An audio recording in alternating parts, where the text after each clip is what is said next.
Welcome to Insight, the official podcast series for CPO Strategy and Interface magazines. Today I'm going to be joined by Kelly Smith, Chief Digital Officer and Chief Information Officer at Hagerty, which is North America's largest classic car insurer. Today, Kelly's going to be listing his top 10 ways in which entrepreneurs can benefit Fortune 100 companies.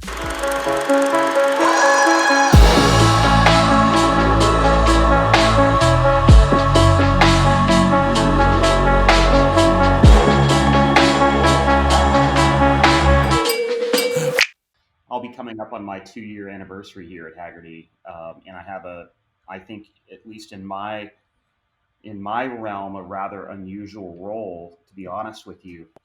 And we'll get to that in a second. I joined here from MGM Resorts, where I was the chief digital officer. Most people know MGM by their hotel names like Bellagio or Aria, if you've ever come to a trade show in New York. But they have properties all around the world.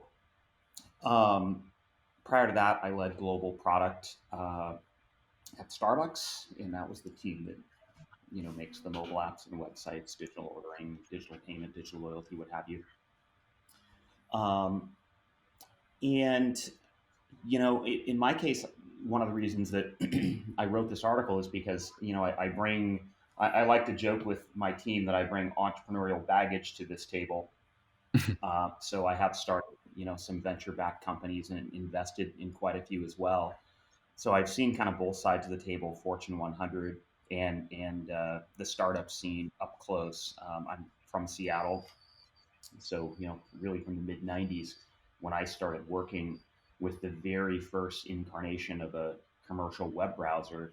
I've really seen that startup community and the now well-known companies come up and change the landscape of Seattle. So here at Hagerty, I have a mixture of a CIO responsibility and a chief product officer, or if you choose a chief digital officer role, in that I lead classic CIO responsibilities such as data, storage, desktop, network, telephony, compute, what have you, cloud, as well as all of our consumer-facing products, design, product management.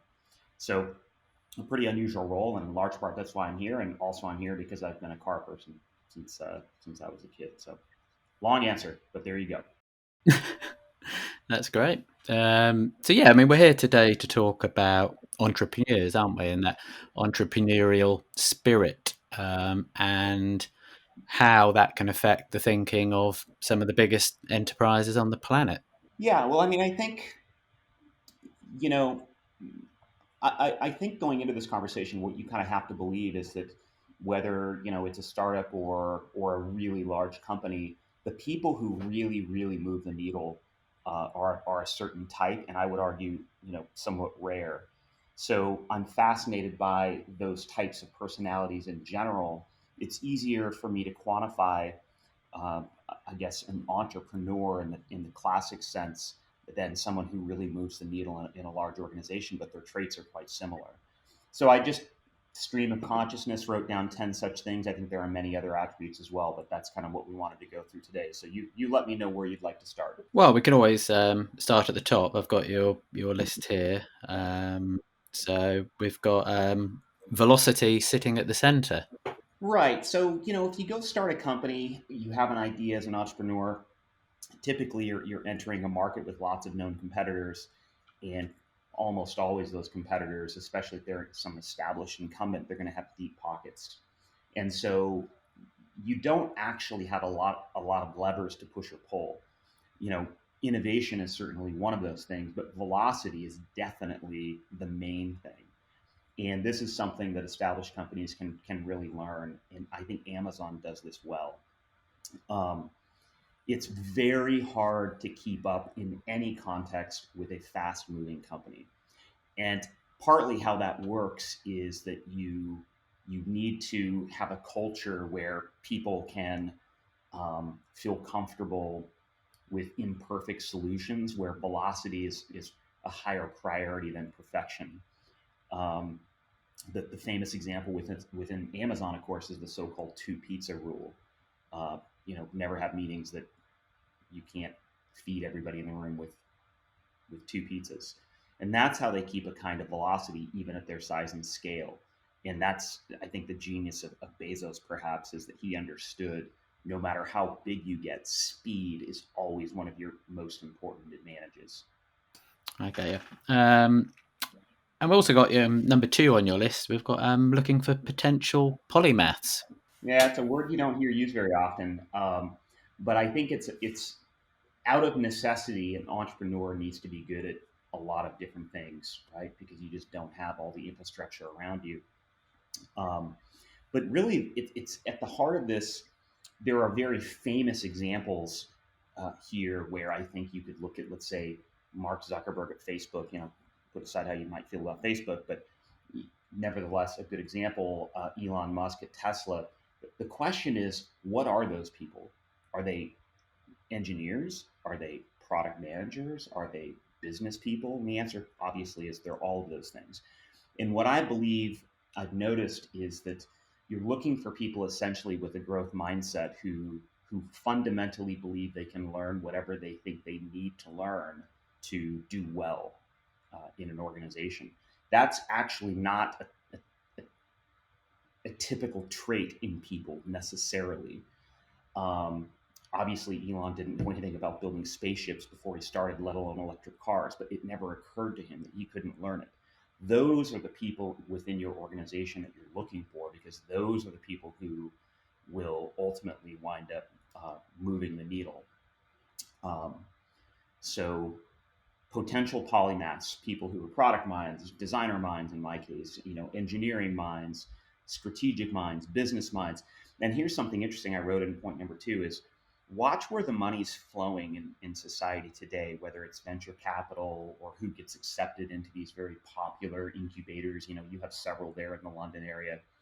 And what you're going to find are individuals who are not just, if they're accepted into these programs that are now hard to get into, you'll find individuals who are not just engineers, but they're really people who are good storytellers. They have really good financial minds. They have an aptitude for marketing. Um, and venture capital flows towards these individuals because it's a way of sort of saying that these people engineer risk out of an investment. And similarly, those people within a large corporation not just move the needle, but they engineer risk out of an initiative within a large corporate as well. I get you. And obviously, you sort of touched on it a little bit in point 2, but there's obviously a spirit of bravery and courage as well, isn't there? Yeah, I mean, from here, you're a hop, skip, and a jump away from courage. I'm reminded of a very old advertisement that Apple put out way back in the day. And if you remember, the entire ad campaign was around thinking different. you know, the swashbucklers of society, the change agents, the people who put fear aside and believed that they could change the world. And in doing so, they believed that they could do whatever was necessary or learn whatever was necessary to that end. Um, and in large corporates, what you'll notice a lot of times is people will say things like, well, I didn't know I could do that, or I didn't know I could come out of my lane, or I didn't know I was allowed to comment on that.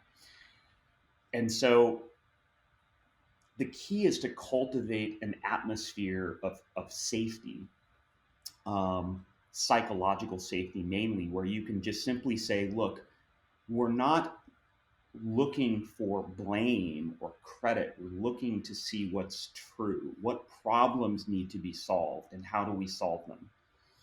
And that's kind of what courage is about.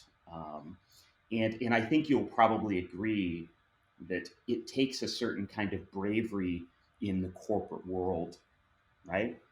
If you want to truly be one of the topmost game changers, because as the old saying goes, you have to break a few eggs to make an omelet. That's also true in business. And I guess also, part of that, which sort of obviously leads into number 4 in your list, is that sense of being able to create something new and something original as well. I guess that sort of spirit of creativity and being able to follow things that other people maybe haven't noticed or haven't picked up on.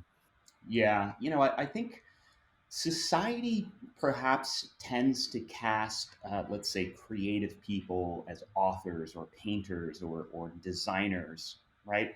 And that's unfortunate because really creativity is a way of thinking. It's a way of thinking outside the box, and it sort of speaks to this human condition or a need to make things. Um, and a lot of times, what needs to be made is something better than what's already out there, right?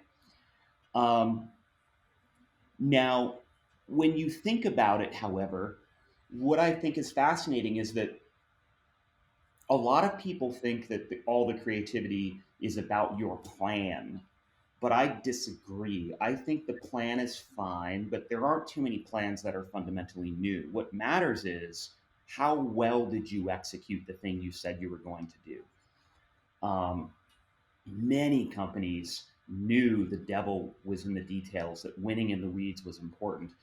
We're not talking on Zoom right now, but certainly when they came out, I thought that whole space was solved already. I remember, as I'm sure you do, we were video conferencing on different platforms 15 years ago. You know, it's fascinating to me. Why didn't all of these exercise bike companies put a big screen on their exercise bikes? It took Peloton, someone who wasn't in the business for decades, to come in and say, yeah, we have a better way. And I'll close here by saying that these people will display traits of obsession to really get little details right that go beyond making something functional, and they make them delightful. And that's the key. It's a fine line, and not a lot of people understand that. Right, we've got to number five, and we've got down here delegation, and as you just said before, paying attention to the details. Well, you'll notice a theme throughout here, I think, in some of these things where I'm sort of fascinated by questioning old conventions. I think there's value in a lot of them, but I think a lot of them also need revision. One of them is the concept of delegation. So society has told us since we were young that if you're a senior leader, you delegate and you don't get involved necessarily in the details, right? You trust your team. And I believe that all of these notions, these historical notions in business must be tested. And I believe that what's true is that you can both be strategic and be mindful of the details at the same time. And that's what some of the greats in my industry were all about. Someone like Bill Gates was notorious for deep diving with his engineers or his product managers in um, product reviews, let's say, right? But even though he was doing that way back then, it's not incredibly common in the large corporate world. And so, what you want to see is a really uncanny rubber banding back and forth between in a given day where you're deep in the details with your design team on the one hand, and you're working with the CEO or the board on a strategy idea on the next hand. And people should never say, like, that's not allowed. In actual fact, I disagree. I think that it should be encouraged, and leaders should operate at all levels and stay connected to the details. That's so important that, in fact, Amazon put that as one of their 13 principles of leadership. Um, and so I agree. My team knows that I use this term winning in the weeds a lot because that's where the magic happens. And what about determination as well? I mean, we're talking about people who are, renowned for being very, uh, dogged and are willing to see things through to an end. Just how important is that, in terms of influencing a company? Well, one of the things that is clear to me now, um, if you start a company and you go out to raise money from other people, um, the really good investors will try to ask lots of questions to determine if they want to make the investment. But what they're really trying to understand, first and foremost, in almost every case, is your your level of determination, your stick to itness, whatever you'd like to call it, right? Because um, society will throw a lot of variables at you, and that's the given. The non-given is how will you respond to the variables. Resiliency is sometimes the word that's used here. um, and so that's what you really want to look for, is people who won't give up, people who, when faced with adversity or stumbles, will push through and adjust course as necessary, never stopping, never quitting, never giving up until finally you come to a point. If giving up is the most logical, obvious thing to do, but that should really be just an absolute last resort, both in corporate business and in startups. And again, you kind of touched it upon a little bit there. This kind of willingness to embrace risk and all of the opportunity that could be within. That's exactly right. So getting comfortable with risk is something that I think is a little bit of a learned skill. Um, and the issue is that real change rarely happens without a healthy dose of risk. The problem, however, is that most managers, directors, even VPs just don't really feel comfortable, with this notion that you've got one or two things, where you're basically willing to say, I will die on this hill, right? What is it that you feel so strongly about? um, and hence the old sayings we have in America. I don't think it's actually a saying in the UK, but there's an old IT saying, nobody ever got fired for choosing IBM. um, that was actually a thing people used to say. um, and so we want to sort of encourage this idea that risk is not a bad thing. Great movements forward are always deeply intertwined with a notion of risk. Calculated risk is what you're trying to get at, but making risk a word that's not a bad word is the place to start. And so, how important is it to limit the sort of bureaucracy and the red tape and the obstacles that one must overcome in order to have this kind of entrepreneurial spirit, if you like? Well, I think that, so as companies get larger, the way that the startup community works is that larger companies intrinsically begin to slow down for all the reasons we've talked about. More people don't feel comfortable with risk, which in turn creates more um, um, gateways where approvals are needed, and you have more people uh, trying to establish a kind of relevance within the company, right? And one way to create a sense of relevance is to create uh, an approval process that one must go through, right? And so that's very understandable. Startups don't have that luxury, and so you tend to get these organizations that are incredibly flat, and entrepreneurs a lot of times will resist building them deep until they can no longer keep up with the horizontal nature of their org chart. Um, and so what you want to do, it's obviously connected to the theory of velocity, but you basically want to provide a sense of autonomy and freedom, and a mind of innovation to your employees, willing to reach out and take advantage, that says, look, you can move forward, right?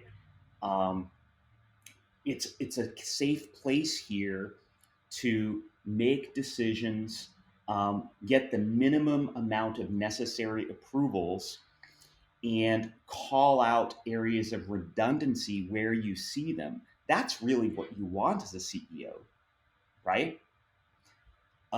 But that's not a message that a lot of employees get. So that's what we're looking to do, is reduce friction in the organization. And that's the ask of every employee: reduce friction. And I guess if you reduce friction in that sense, you've got an environment where risk taking and experimentation is a little bit more nurtured, if you like. Yeah, that's That's exactly right. And again, it's clear these things are all connected. But you're exactly right. When you have an idea, let's shift now to, let's say, experimentation, a culture of experimentation within an organization.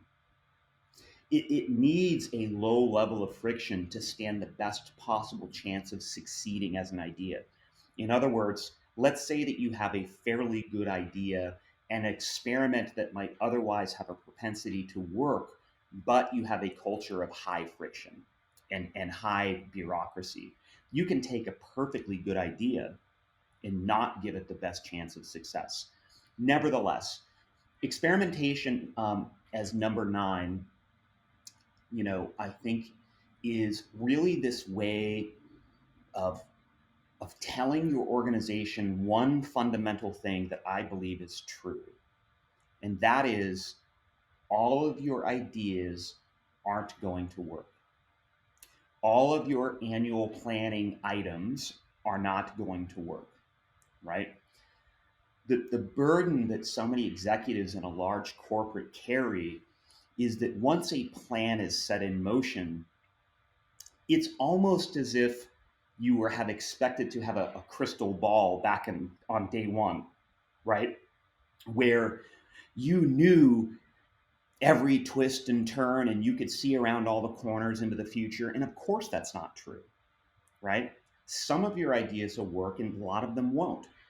Now, the really great investors and the really great incubators have a point of view on this topic, which is almost the exact reverse of how the corporate world works. And that is to say, their pride or their badge of honor is how many ideas got killed and how fast did they get killed, right? That is not the message we send in the corporate world necessarily. Um, you don't want to kill ideas. You don't want to kill lots of ideas, but you do want to um, be sober in business, right? And know that not every idea that you have or approve in the boardroom is necessarily going to be a good one. What matters is, what is your level of efficiency as you work through all of those ideas? And how quickly can you exhaust the good ones from the bad ones? And that brings us nicely to number 10 in your list. Which touches upon the quality in execution, which you mentioned a couple of times now, and just that sense that entrepreneurs obviously don't have that luxury, do they, of being able to put out bad products or they Yeah, execution quality is, as I said earlier, I think this is really where the magic happens. And a lot of times, large corporates have heard these acronyms like MVP, minimum viable product. And I believe one of the fundamental misunderstandings on this topic has always been that people could just push out something poorly executed or not very well conceived or incomplete and believe they could get a quality signal back from the market, right?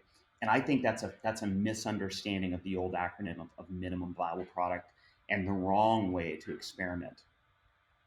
The right way to experiment is to say, pick the minimum amount of things that you think you need to get done to clearly communicate to a customer that this is a better product offering than what's already out there, right? The minimum amount. It's not the same thing as saying do it poorly or do it quickly. And one of the things I think we famously now learned from Apple is that you kind of have to remember a subtlety, I think, in a way, which is this idea of products not just doing what they say on the tin, but this other dimension, which is to say, does it have desirability? Right? That's a hard thing to quantify. It's a little bit of magic. Um, but you want your product executives and your product leaders to at least have some sense of that dimension. Um, make things, as we said, not just functional, but see if you can make them delightful, right? Um, little bits of magic throughout the day is kind of what you're aiming for, because um, one of the examples that I've used in the past is sort of, let's say you're dealing with consumer products, not B2B products, but let's say you're dealing with consumer products, and let's just say that you know you're trying to build a brand in a crowded consumer space. Well, if you don't make a product that is the kind of thing that somebody wants to spend time with on the subway while they're sitting there as a captive audience on the way home, you may have missed the mark, right? Because we're all competing for a little bit of people's eyeball time. Now, you may not be competing with Facebook or Instagram or Twitter, but nevertheless, you're competing for attention. And so make things that, at a minimum, are not frustrating to use. And ideally, hire people who are willing to go further and make them delightful. And that's all I've got for And you. who would you say? And who would you say is your entrepreneurial icon, if you like, or inspiration? That's a good question. I mean, I have many, and I think they're all pretty well known names. A couple of these individuals I've had a chance to meet very briefly. Um, I'm fascinated by people like Stuart Butterfield, who's the founder of Slack, but back in the day, he was better known for founding the original photo sharing platform called Flickr. And I'm fascinated by people like Kevin Systrom, who started Instagram. And the reason I'm fascinated by these people is because I think I think they're like the ultimate polymaths, because they're yes, they're product people, and yes, they have design minds, creative minds, and yes, they have technical minds, but they're business people, they're strategy people, they're philosophers. I was very fortunate to spend a little bit of time in a meeting one on one with Elon Musk, and what struck me was he's a philosopher. He thinks about the world around him at all times, and people who display this remarkable level of curiosity about everything going on around them, it always makes me think, okay, wow, that's amazing. How much of my day am I spending walking around on a kind of autopilot, not really observing things and taking things in at kind of a next level, next dimension kind of way? And that's what makes those people to me really, really fascinating. Just immensely curious people. And it doesn't even have anything to do with what the businesses that they're in. They're just curious about everything. Powerful, powerful trait.